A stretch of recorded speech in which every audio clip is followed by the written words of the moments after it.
Halo teman-teman semua, di sini saya akan menjelaskan tentang respirasi pada manusia.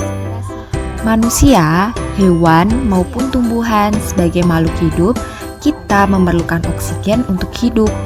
Waktu bernafas, kita mempunyai organ-organ yang bekerja sama dan membentuk sistem organ yang bekerja mengatur oksigen yang ada di lingkungan hidup sampai pada sel yang kita butuhkan. Oksigen ini tidak tersedia di dalam tubuh makhluk hidup. Kita mendapatkan oksigen dari lingkungan kita. Bernafas merupakan kegiatan menghirup atau memasukkan oksigen dari lingkungan hidup dan mengeluarkan karbon dioksida dan uap air melalui alat pernafasan kita. Alat pernafasan yang pertama adalah hidung. Dari hidung, udara akan masuk ke dalam faring, lalu masuk ke dalam laring, ke dalam trakea, lalu ke dalam bronkus, lalu ke paru-paru.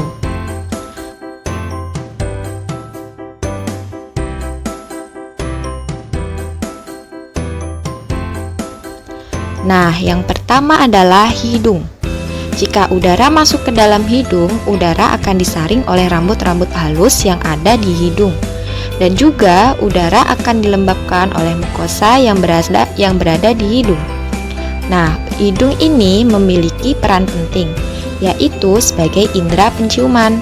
Indera penciuman ini didukung oleh sel yang bernama sel olfaktori. Nah, selanjutnya adalah faring. Lalu ada laring. Nah, di laring ini terdapat pita suara yang dapat mengeluarkan suara. Dan di antara faring dan laring terdapat epiglotis. Jika udara kita melewati pita suara kita akan bergetar lalu dia akan mengeluarkan suara.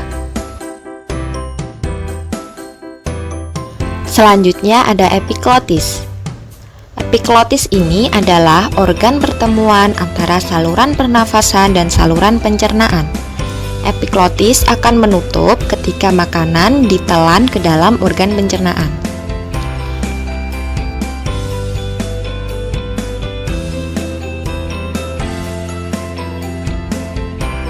Selanjutnya adalah organ trakea.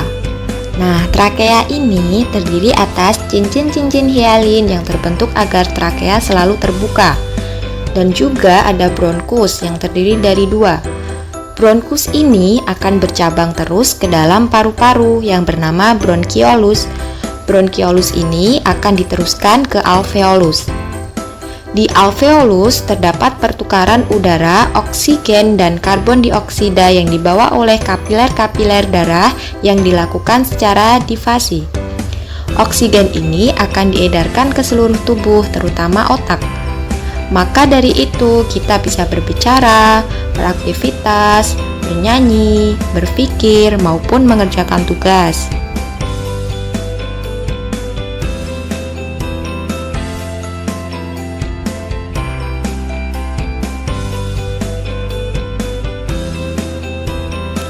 Nah, proses pernafasan terdiri atas dua hal. Yang pertama adalah inspirasi dan yang kedua adalah ekspirasi.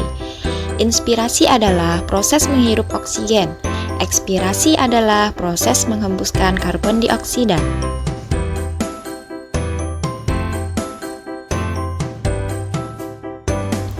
Selanjutnya, mekanisme pernafasan.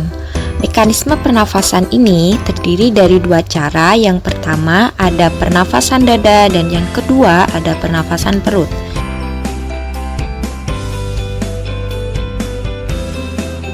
Pada proses inspirasi pernafasan dada, otot antar tulang rusuk akan berkontraksi yang menyebabkan paru-paru membesar dan udara masuk ke dalam paru-paru.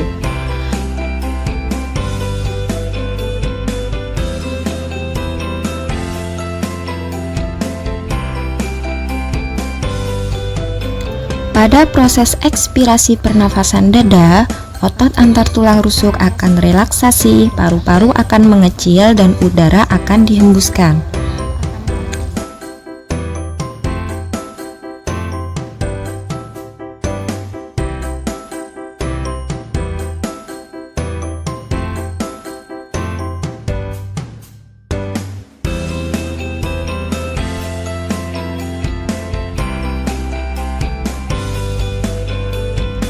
Selanjutnya ada mekanisme pernafasan perut. Pada mekanisme pernafasan perut ini dibantu oleh otot diafragma. Otot diafragma akan berkontraksi membentuk datar. Paru-paru akan membesar, lalu udara akan masuk ke dalam paru-paru. Sebaliknya, jika otot diafragma melengkung atau berelaksasi, paru-paru akan mengecil, lalu udara akan dihembuskan.